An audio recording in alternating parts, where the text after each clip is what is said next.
Seigneur, comme le dit ta parole, ils se rassasieront de l'abondance de ta maison, et tu leur donneras à boire au ruisseau de tes délices. Fais-nous, Seigneur, boire à ce ruisseau. Laissez-nous expérimenter votre présence d'une manière nouvelle et transformatrice. Nous savons qu'en ta présence il y a l'abondance, il y a la plénitude, il y a tout ce dont nous avons besoin. Aujourd'hui, nous allons vivre un moment de prière puissant, où la présence abondante de Dieu sera au centre de l'attention. Vous entendrez une histoire miraculeuse, celle de la veuve et de son huile, qui montre comment Dieu transforme un peu en beaucoup. À la fin, nous approfondirons les psaumes 23, 91 et 36, appelant le Seigneur à être notre berger, guidant chaque pas avec paix, sécurité et bénédiction. C'est le moment de vous connecter profondément avec Dieu et de faire l'expérience de sa providence dans tous les domaines de votre vie. Le Seigneur, dans son infinie bonté, nous promet abondance et bénédiction, comme il est écrit dans le psaume 36, « Ils seront rassasiés de l'abondance de ta maison, et tu leur donneras à boire au ruisseau de tes délices. » Crions ensemble vers le Dieu qui répond à tous nos besoins. Laissez la phrase dans les commentaires, « Dieu est mon abondance ». Ô Seigneur Tout-Puissant, Créateur des cieux et de la terre, devant toi nous nous prosternons en ce moment, reconnaissant ta souveraineté, ta sainteté et ta miséricorde. Nous savons qu'en ta présence nous trouvons tout ce dont nous avons besoin, car tu es une source inépuisable de vie, d'amour, de paix et de prospérité. Loue ton nom, Seigneur. Exalté soit entre les cieux et la terre, car en toi nous trouvons la véritable abondance. Toi, Seigneur, qui nous combles de l'abondance de ta maison, nous te louons pour la provision que tu nous donnes chaque jour. Nous sommes reconnaissants pour chaque don, pour chaque bénédiction qui découle de tes mains puissantes. En toi nous trouvons refuge, en toi nous trouvons la sécurité, en toi nous trouvons tout ce dont nous avons besoin. Il n'y a pas d'autre Dieu que toi, ô Seigneur. Personne d'autre ne peut faire ce que tu fais, et il n'y en a pas d'autre qui puisse nous accorder d'aussi grandes bénédictions. Ô Seigneur, Dieu Tout-Puissant, Créateur des cieux et de la terre, nous t'exaltons en ce moment. Nous t'adorons, parce que tu es le Dieu qui apporte la vie, le Dieu qui apporte l'abondance, le Dieu qui nous remplit de ta bonté. Combien grande est ta majesté, ô Père, et combien tes ressources sont inépuisables. De toi viennent toute la richesse, toute la prospérité, toutes les bénédictions que nous désirons. Ô Seigneur, tu es notre refuge, notre aide très présente dans les moments difficiles, et maintenant nous nous tournons vers toi sachant qu'en toi nous trouvons tout ce dont nous avons besoin. Ô Dieu, tu es la source de toute provision. En ta présence il y a une plénitude de joie et entre tes mains des richesses infinies. Nous ne dépendons pas des hommes, nous ne dépendons pas des forces humaines, tout ce dont nous avons besoin vient de toi. Comme le dit ta parole, ils se rassasieront de l'abondance de ta maison, et tu leur donneras à boire au courant de tes délices. Seigneur, fais-nous boire à ce ruisseau maintenant. Fais-nous expérimenter ton abondance, ta faveur, ta grâce dans tous les domaines de notre vie. Et maintenant, Seigneur, avec humilité, nous venons à toi, te demandant ton abondance pour nos vies. Seigneur, déverse sur nous ta prospérité, selon la campagne de ce mois de septembre. Nous croyons que le Seigneur est fidèle à tenir ses promesses, et tu as dit que ceux qui se confient en toi ne seront pas honteux. C'est pourquoi nous nous plaçons devant toi, confiants, criant, attendant ta réponse. Mais, ô mon Dieu, qu'est-ce que la prospérité si nous n'avons pas ta présence? Qu'est-ce que d'avoir les mains pleines de biens, si notre cœur est vide de toi? C'est pourquoi, Seigneur, nous recherchons ta présence avant tout.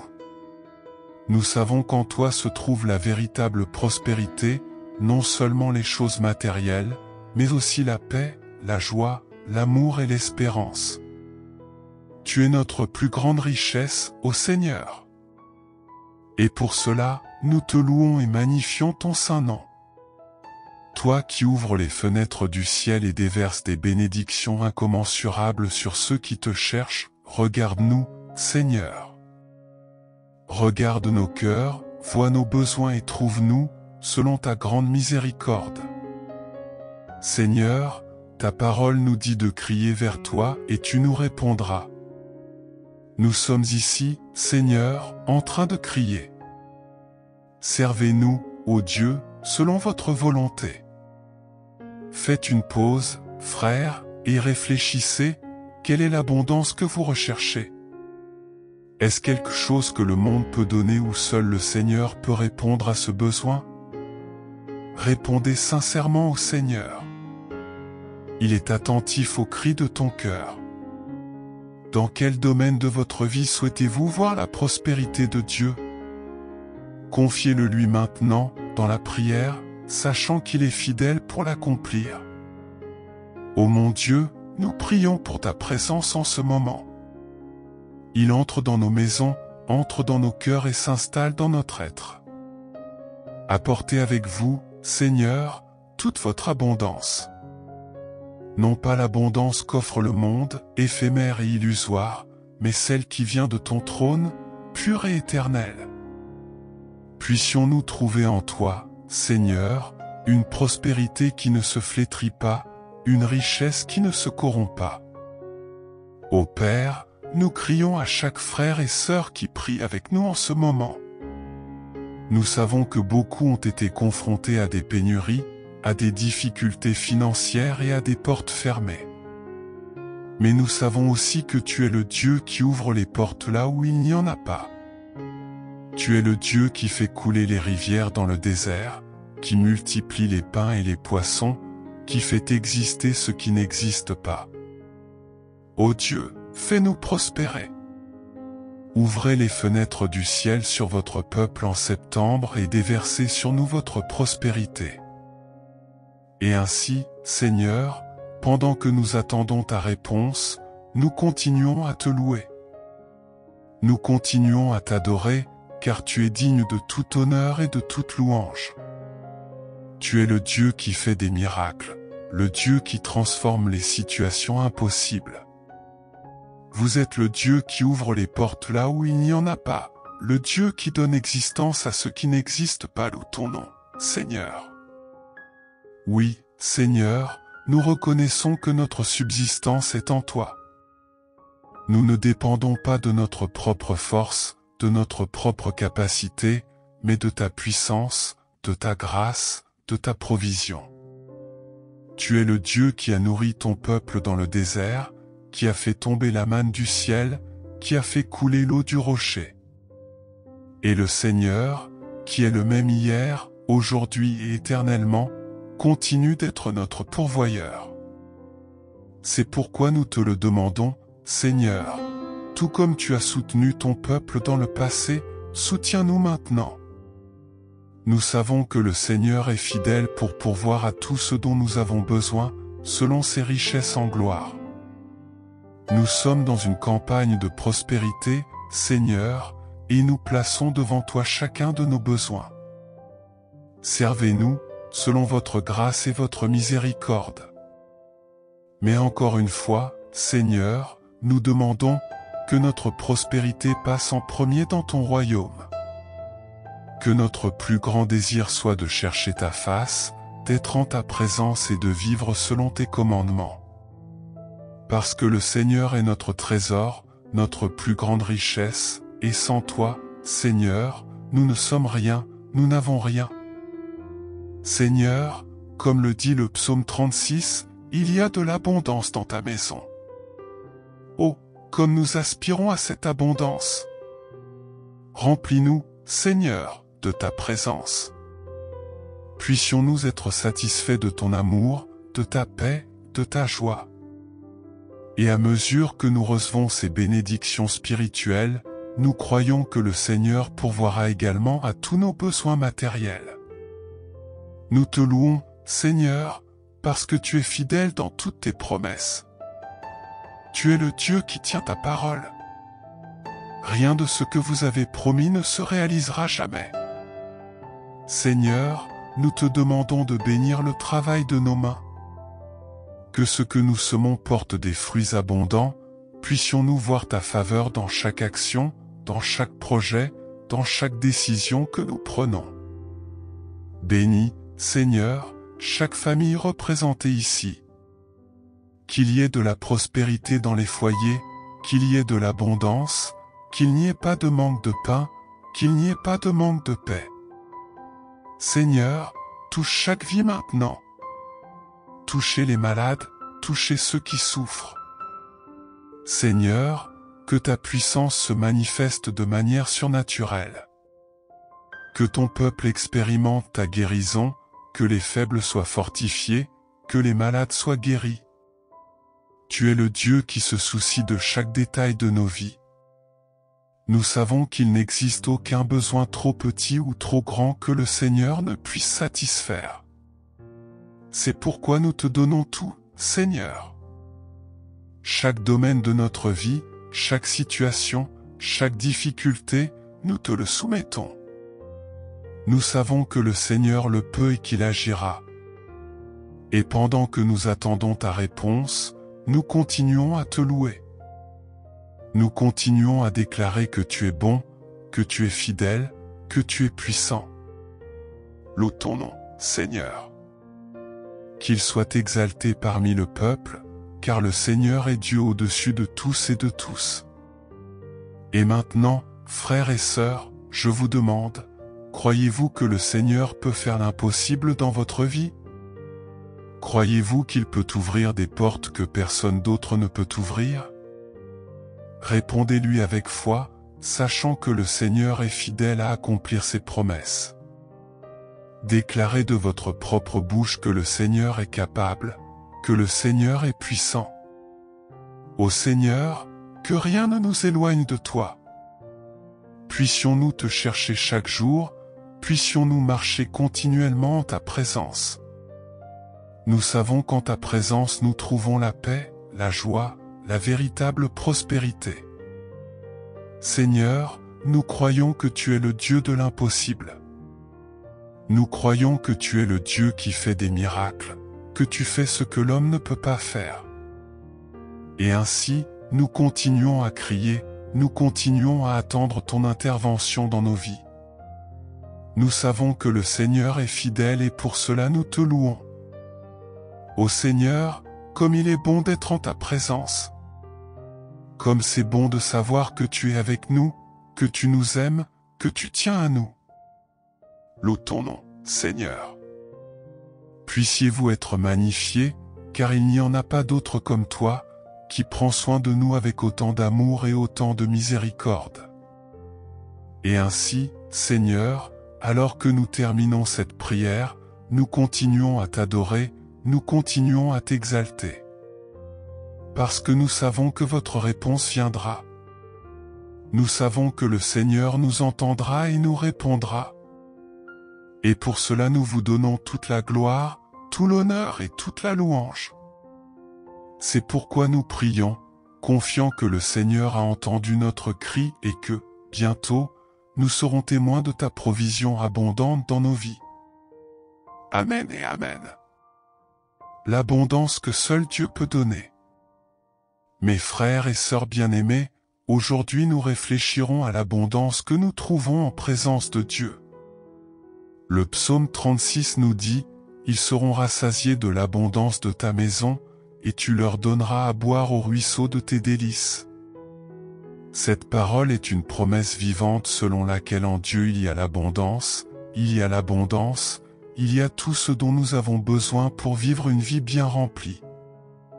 Mais comprenons-nous vraiment ce que signifie rechercher cette abondance? Allons-nous à la bonne source? Pour répondre à ces questions, je veux rappeler à chacun une histoire puissante de la Bible, l'histoire de la veuve de Sarepta, racontée dans le livre de 1 Roi 17.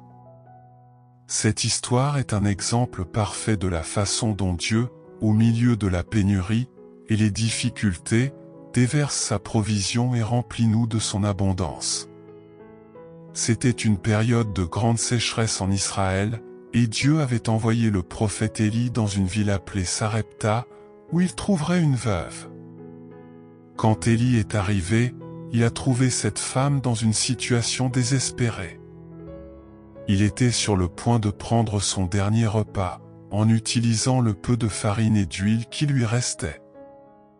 Après cela, elle pensait qu'elle mourrait de faim avec son fils. Il n'y avait plus aucun espoir, aucune issue.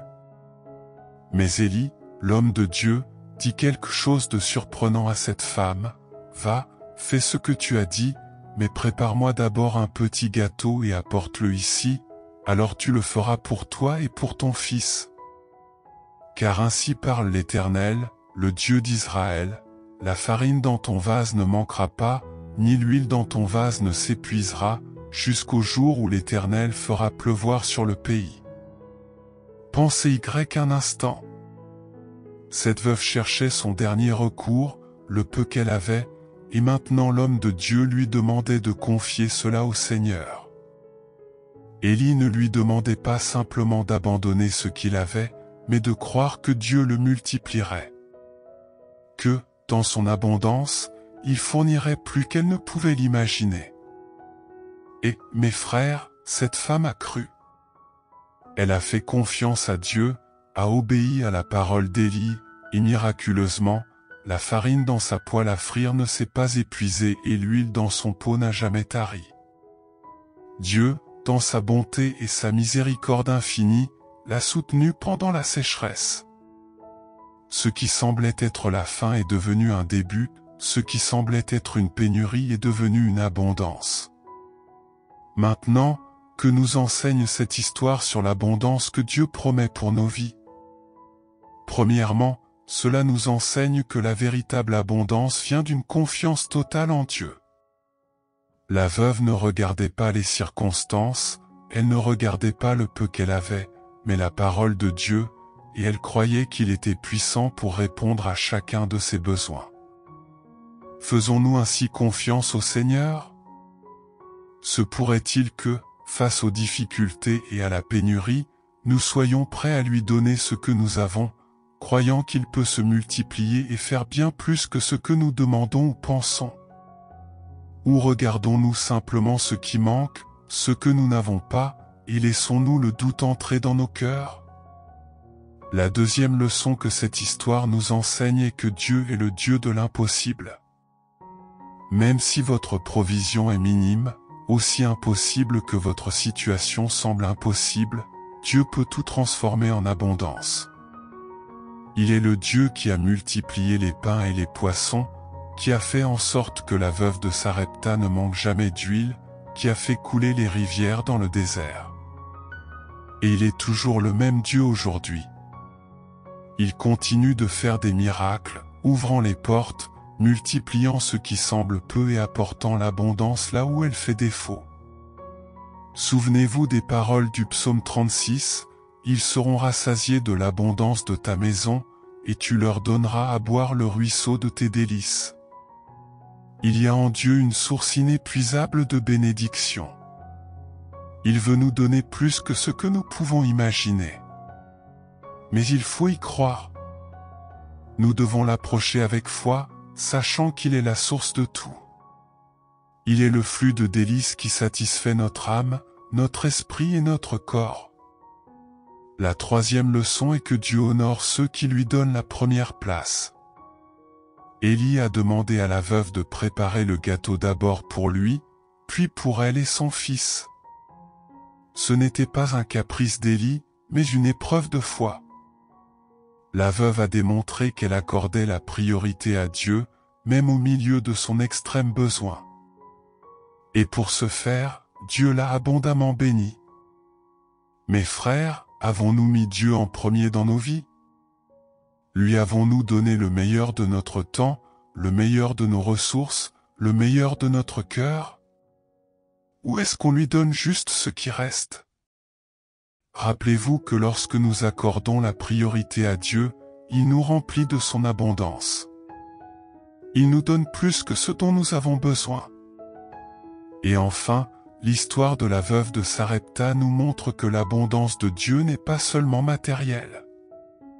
Oui, Dieu a pris soin des besoins physiques de cette femme et de son fils, mais surtout, il a révélé sa gloire et sa puissance dans cette situation. La plus grande abondance dont nous puissions faire l'expérience est la présence de Dieu dans nos vies. C'est s'abreuver au torrent de ses délices, c'est se satisfaire de son amour, de sa paix, de sa joie. C'est pourquoi, frères, je vous invite aujourd'hui à faire la même chose que la veuve de Sarepta. Faites confiance au Seigneur avec ce que vous avez. Aussi petit, aussi insignifiant que cela puisse paraître, donnez-le lui avec foi. Mettez Dieu en premier dans votre vie et croyez qu'il pourvoira à tous vos besoins, selon ses richesses en gloire. Recherchez l'abondance qui est en présence de Dieu. Comme nous l'enseigne le psaume 36, ils seront satisfaits de l'abondance de ta maison. Dieu a l'abondance pour vous, non seulement les biens matériels, mais aussi la paix, la joie, l'espérance, tout ce dont votre cœur a besoin. Faites-lui confiance, croyez et cherchez-le de tout votre cœur. Qu'il en soit ainsi. Amen. Chers frères et sœurs, en ce dernier moment, je veux libérer la puissante bénédiction du Seigneur sur vos vies. Que le Dieu de toute grâce, le Dieu de toute abondance, vous entoure complètement de son amour, de sa protection et de sa provision. Comme le déclare le psaume 36, que vous soyez rassasiés de l'abondance de la maison de Dieu, et que le Seigneur vous fasse boire le flot de ses délices. Que chaque domaine de votre vie soit inondé de ce torrent de bénédiction, et que la présence de Dieu à vos côtés ne vous manque jamais. Recevez maintenant, par la foi, les soins de Dieu, comme il est écrit dans le psaume 23, « L'Éternel est mon berger, et je ne manquerai de rien. » Que le Seigneur vous guide chaque jour vers de verts pâturages, qu'il vous conduise vers des eaux calmes. Que votre cœur trouve le repos et la paix en sa présence. Là où règne l'incertitude, là où règne le doute, que le Seigneur, avec son bâton, vous guide en toute sécurité. Là où il y a des tempêtes autour de vous, puisse-t-il calmer les eaux de votre vie, apportant une paix qui dépasse toute compréhension. Le Seigneur est votre berger et est avec vous. Même si vous traversez des moments difficiles, à travers des vallées de l'ombre de la mort, n'ayez pas peur. Il est avec toi. Il vous précède, prépare le chemin, ouvre des portes que personne ne peut fermer. Le Seigneur, dans son infinie bonté, vous prépare une table. Même face aux défis, aux ennemis, aux difficultés, il honore votre vie, oint votre tête de l'huile du Saint-Esprit et votre coupe débordera. Elle débordera de paix, de joie, de prospérité, de santé et de toutes les bénédictions que le Seigneur vous réserve. En ce jour, je déclare que la bonté et la miséricorde de Dieu vous suivront. Pas seulement aujourd'hui, mais chaque jour de votre vie. Puissiez-vous marcher avec confiance, sachant que partout où vous allez, Dieu est avec vous, vous protégeant, vous guidant et prenant soin de chaque détail. Nous nous réfugions désormais sous la puissante protection du psaume 91.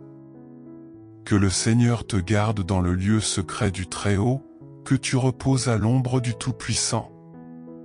Aucun mal ne vous arrivera, aucun fléau n'atteindra votre maison, car le Seigneur donnera sur vous des ordres à ses anges pour vous protéger dans toutes vos voies. Ces anges soutiendront votre vie, afin que vous ne trébuchiez pas, afin que vous marchiez en toute sécurité. Je déclare, au nom de Jésus, que 1000 tomberont à vos côtés et 10 000 à votre droite, mais vous ne serez pas blessés. Le Seigneur est autour de vous comme un mur de feu, vous libérant de tout piège, de toute flèche, de tout piège de l'ennemi. Il vous donnera une vie longue et bien remplie et vous montrera son salut.